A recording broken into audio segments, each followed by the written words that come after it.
One of the most successful serial killers in history is never talked about. Let's talk about Guilia Tafana, who was said to have killed around 600 men. That is a lot of men. There is little known about Giulia's life and upbringing. No pictures, nothing. This story takes place in the Renaissance period in Italy.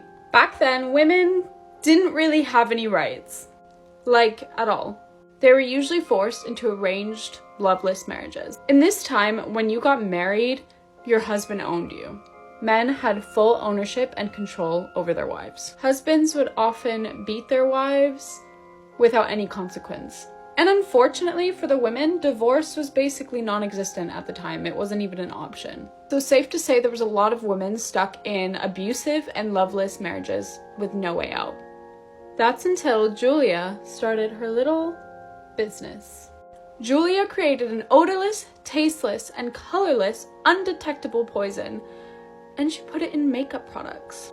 She disguised her poison in beauty products that women could easily keep on their vanity and no one would question it. She called it Aqua Tafana. Pretty cool name. This product would allow women to discreetly kill their husbands over the span of 4 days. A few drops every day, and the initial symptoms would simply seem like a flu. A few more drops the next few days, and it would slowly weaken and eventually kill the men. You're probably wondering how she got away with killing all of these men without anybody noticing. Well, Giulia was very careful. She didn't just sell Aqua Tafana to anyone. Any new client had to be verified by a past client and have a background check. Giulia's clients were actually really protective over her as well and kept her secret. This went on for over 20 years.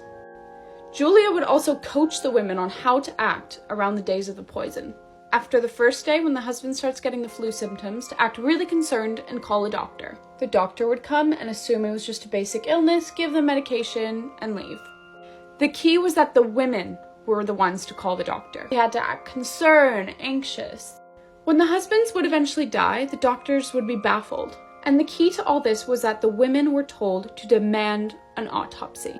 But the thing about Aqua Tafana is that it was undetectable in an autopsy, meaning that all of these deaths came back as natural causes. Unfortunately, the story is too long for one video, so come back for part 2 to see what happens next.